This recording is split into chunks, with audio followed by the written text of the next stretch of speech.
Animals kingdom আর geographical channel, এগুলো দেখবেন। Talk show দেখতে পারেন, নিউজ দেখতে পারেন। এমন প্রোগ্রামগুলো দেখেন যেগুলো শিক্ষণীয়, নিজেকে জ্ঞানী ও আলোকিত করে গড়ে তুলতে সহায়তা করে, এমন প্রোগ্রামগুলো দেখবেন। আওয়াজ করে বলেন ঠিক কিনা? এর বাইরে হিন্দি সিরিয়াল, নাচানাচি, রূপবানা নাচে কোমর দুলাইয়া, আছে না নাই? ফেরেশতারা বলবে তোগরে পিটামো আমরা জুলাইয়া। এগুলো দেখা যাবে, তাহলে শান্তি আসবে। তাহলে সালামের পরে 2 নাম্বার যে ফর্মুলা জানলাম, ছবি টাঙিয়ে রাখা যায় না, ঘরে মূর্তি, কুকুরের মূর্তি, শোপিস রাখা যায় না, হিন্দি সিরিয়াল, অশ্লীল নাটক, গান বাজনা, এগুলো ঘরে দেখা যাবে না। এগুলো দেখলে আল্লাহ রহমত ঘরের ভেতরে প্রবেশ করবে না। মনে থাকবে সবার? মনে থাকবে তো? আওয়াজ করে বলেন না ইনশাআল্লাহ। 3 নাম্বার, ঘরে মাঝে মাঝে নামাজ পড়বেন। ঘরে মাঝে মাঝে কি করবেন? সহিহ মুসলিমের হাদিস, আল্লাহ রাসূল সাল্লাল্লাহু আলাইহি ওয়াসাল্লাম বলেছেন, তোমরা মসজিদে ফরজ নামাজের পরে ঘরের জন্য কিছু সুন্নাহ আর নফল নামাজ রেখে দিও। কারণ যারা সুন্নাহ আর নফল নামাজ ঘরে পড়ে, আল্লাহ তাআলা তাদের ঘরটাকে বরকত দিয়ে পূর্ণ করে দেয়। বৃষ্টি যদি হয়, কখনো বৃষ্টি, বাইরে প্রচন্ড বৃষ্টি, আপনি জামাত ধরার জন্য মসজিদে যেতে পারতেছেন না, তখন ঘরের সবাইরে নিয়ে আপনি জামাতের ইমাম হবেন। দরকার আছে না নাই? আপনি ইমাম, আপনার ছেলেরা পেছনে, মেয়েরা পেছনে, নারী পুরুষ একই কাতারে দাঁড়াতে পারে না, তো আপনি ইমাম, পেছনে আপনার ছেলেরা, এর পরের কাতারে আপনার মেয়েরা আর আপনার স্ত্রীরা। পাওয়া যাবে না? ছেলে মেয়ে যদি না থাকে, হুজুর আমি আর সে টোনাটনি সংসার, তাহলে টোনা দাঁড়াবে সামনে, টুনি দাঁড়াবে পেছনে, একসাথে দাঁড়ানো যাবে? আমি আর আজকে সভাপতি লিয়াকত ভাই দুজনে মিলে যদি জামাত করি, একসাথে দাঁড়ানো যাবে? আমি এদিকে, লিয়াকত ভাই আমার ডানে, ঠিক কিনা? টোনা টুনি যদি দাঁড়ায়, টোনা দাঁড়াবে সামনে, টুনি দাঁড়াবে বরাবর পিছনে। মাসালা বুঝতে পেরেছেন? The family that prays together stays together. যে ফ্যামিলি একসাথে নামাজ পড়ে, ওই ফ্যামিলি টিকে থাকে বহুদিন, ঠিক কিনা? I repeat, the family that prays together stays together. যে পরিবার একসাথে সালাত আদায় করে ঘরে, এই পরিবারগুলো ভাঙে না। এই পরিবারে ডিভোর্সের কথা শুনবেন না। এই পরিবারে আছে শুধু শান্তি আর শান্তি। চিল্লায় বলেন ঠিক কিনা? তাহলে 3 নাম্বার ফর্মুলা, জামাতে সালাত পড়বেন।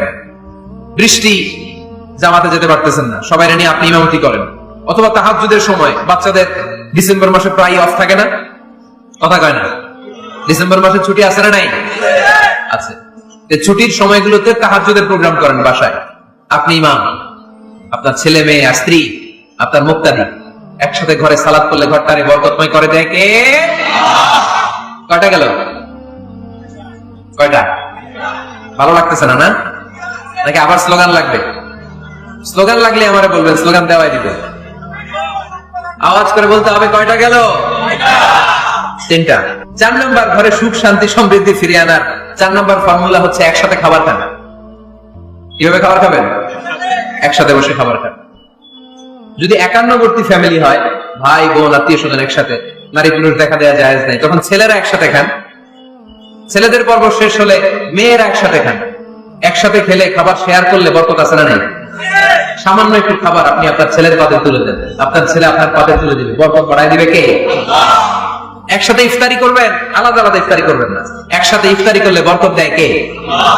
আল্লাহ হাবিব সাল্লাল্লাহু আলাইহি ওয়াসাল্লাম বলেন, কেউ যদি কাউকে ইফতারি করায়, তাহলে রোজাদারের যত সওয়াব, যিনি ইফতারি করালো তারও তত সওয়াব। সাহাবারা বলেন, আমাদের তো এত সম্পদ নাই যে মানুষকে ইফতারি করাবো।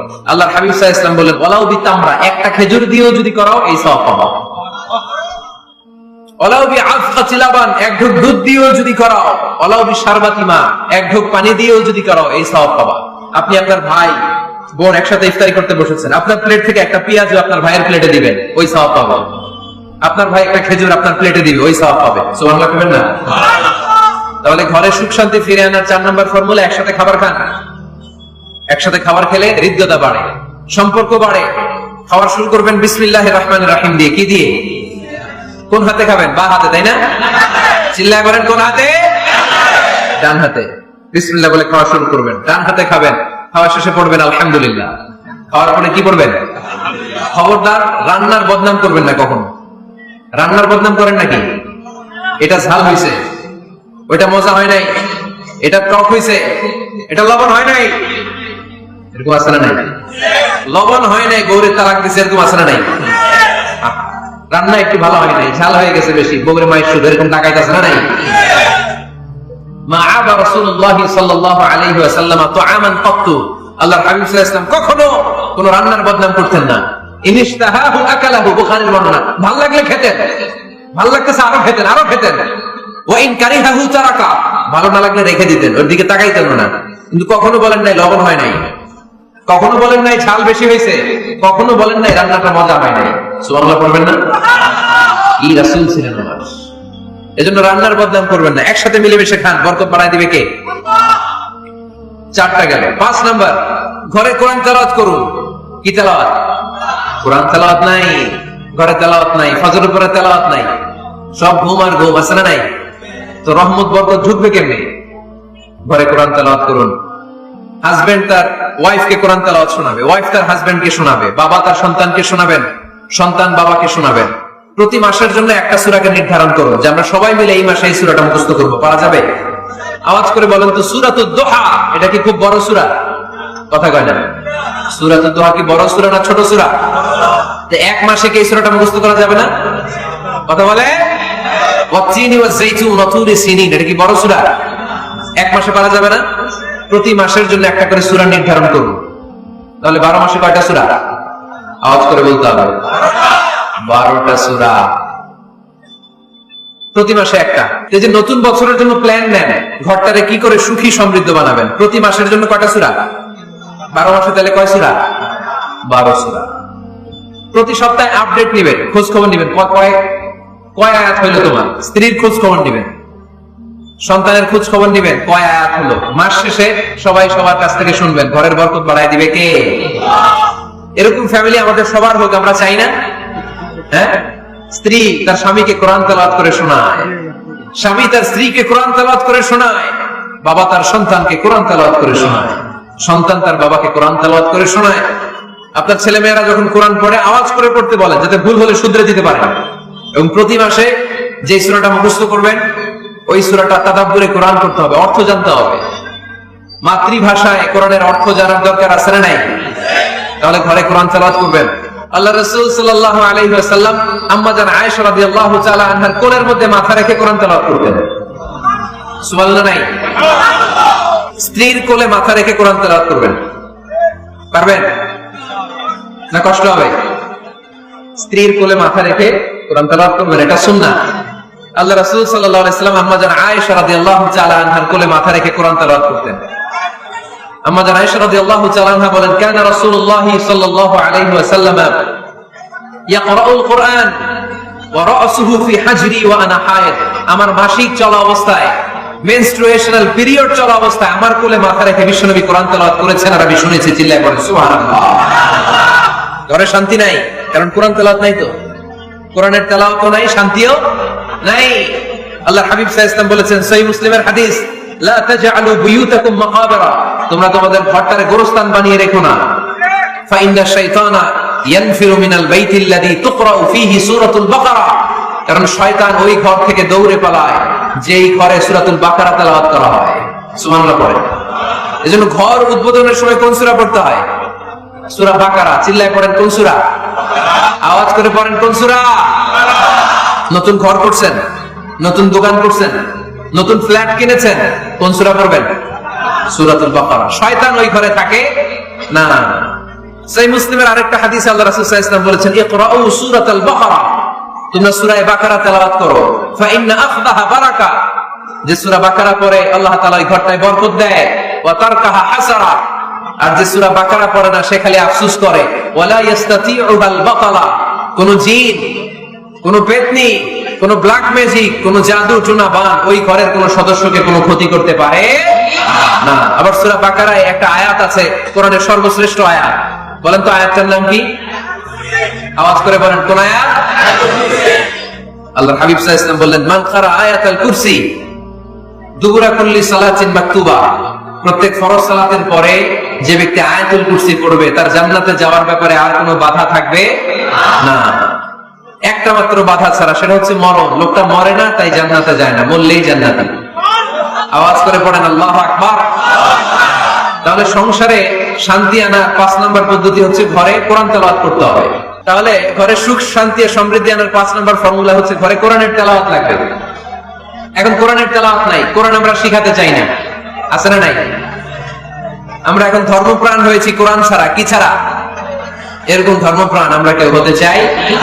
প্রতিদিন ফজরের পরে আমার ঘর থেকে কোরআন তেলাওয়াত হোক, আমরা চাই কি চাই না? ঘরে সুখ সমৃদ্ধি আর শান্তি আসার মাধ্যম হচ্ছে কোরআন তেলাওয়াত করা।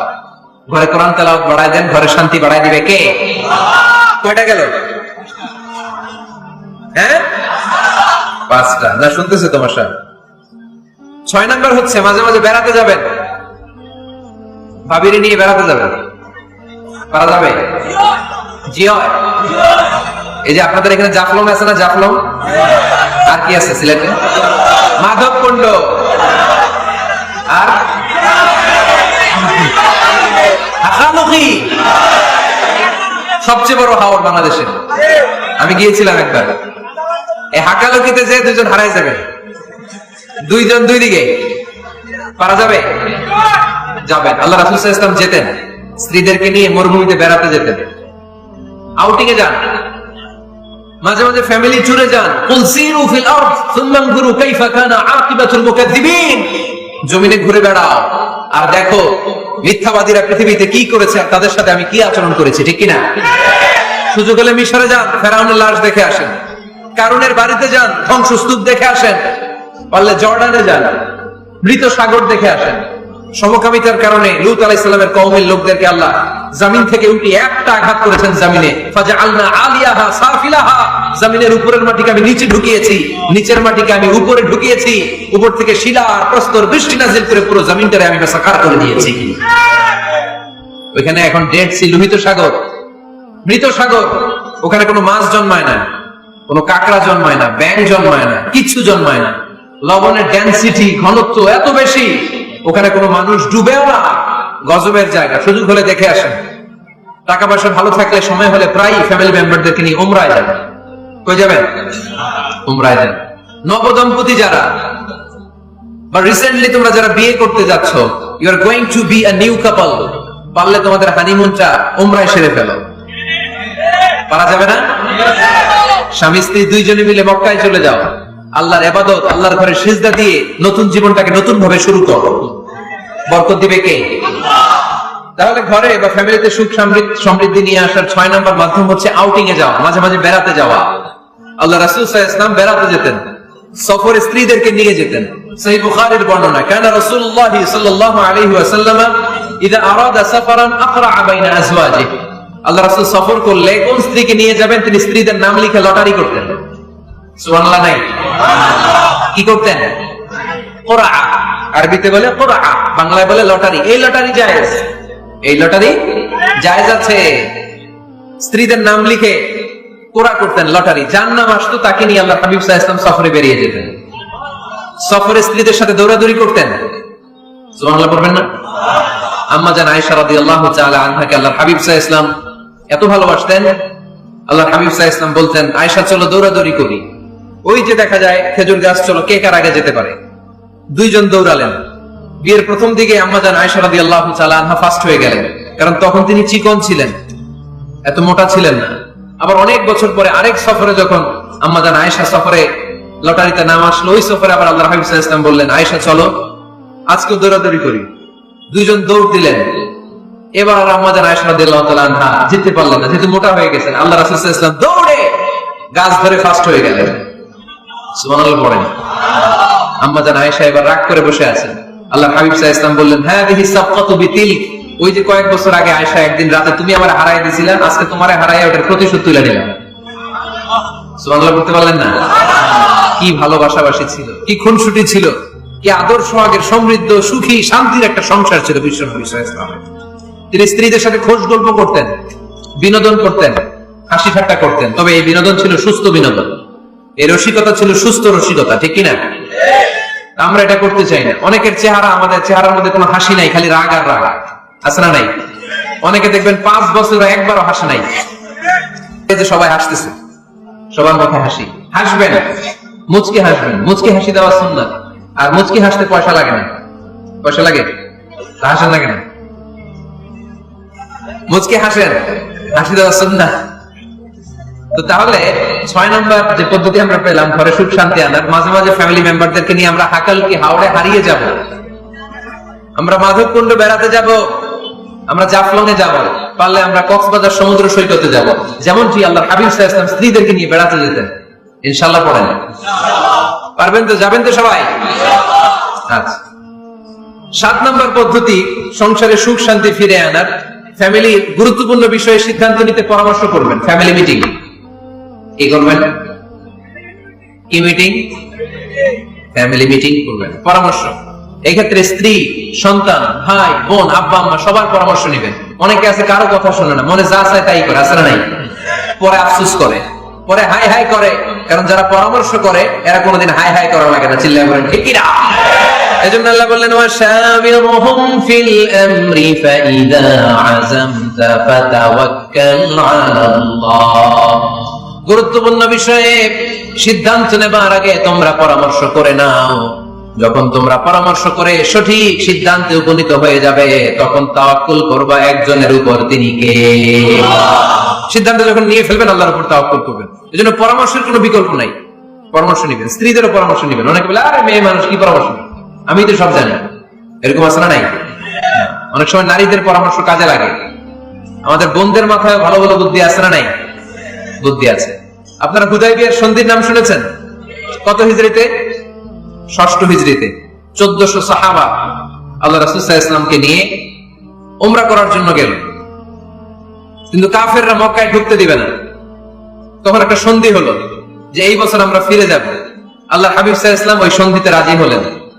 আংটির মধ্যে মুহাম্মদ রাসূলুল্লাহ সিল মারলেন, রাজি। কিন্তু সাহাবারা রাজি না। সাহাবারা বললেন ইয়া রাসূলুল্লাহ, এত কষ্ট করে 1400 সাহাবা উমরা করার জন্য এসেছি, উমরা না করেই আমরা ফিরে যাব, আমরা যাব না। আল্লাহ হাবিব সাল্লাল্লাহু আলাইহি ওয়াসাল্লাম এদেরকে আদেশ করলেন কুমু ওয়ানহারু, যেহেতু সন্ধি হয়েছে আমি সন্ধি ভঙ্গ করতে পারবো না, সন্ধির নিয়ম অনুযায়ী এবছর আমরা ফিরে যাব, আমরা উমরা করব না। আর যেহেতু আমরা পশু নিয়ে এসেছি, সবাই পশু জবাই করো, মাথার চুল হালাক করে হালাল হয়ে যাও। কিন্তু কেউ কথা শোনে না, কেউ কথা শোনে না।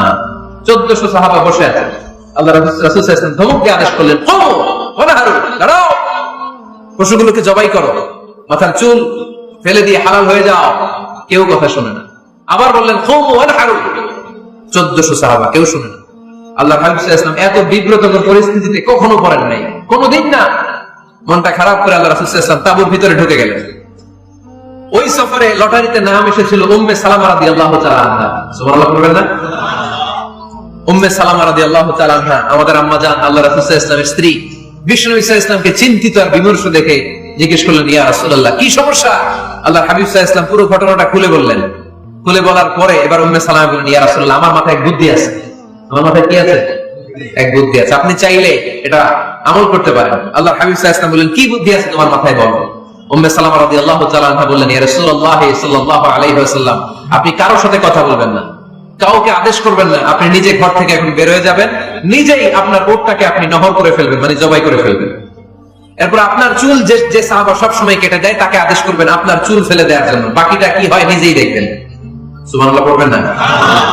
উম্মে সালামা রাদিয়াল্লাহু তাআলা আনহার পরামর্শ অনুযায়ী আল্লাহর হাবিব সাল্লাল্লাহু আলাইহি ওয়াসাল্লাম তাবু থেকে বের হলেন। নিজ হাতে ছুরি দিয়ে উটকে নহর করলেন। উট জবাই করা যায় না। কুরবানির সময় ঈদুল আযহায় 10-12 জন মিলে গরুকে রশি দিয়ে বেঁধে মাটিতে শুইয়ে গলার মধ্যে আমরা যেভাবে জবাই করি, উটকে ওইভাবে জবাই করা যায় নাকি? আরব বিশ্বে আমাদের ভাইরা ছিল, তারা জানে উট জবাই হয় না, উটকে করতে হয় নহর। আল্লাহর হাবিব সাল্লাল্লাহু আলাইহি ওয়াসাল্লাম নিজে ছুরি নিয়ে ওটার গলার মধ্যে এরকম খোঁচা মারলেন, ফিনকি দিয়ে ঝমঝম করে রক্ত বেরোতে শুরু করলো, নহর হয়ে গেল। সাহাবারা দৃশ্য দেখে অবাক। আল্লাহর হাবিব বললেন আইনা হালিকি, আমার মাথার চুল হালাক করে দেয় ওই সাহাবী কই? আমার সেলুনম্যান কোথায়?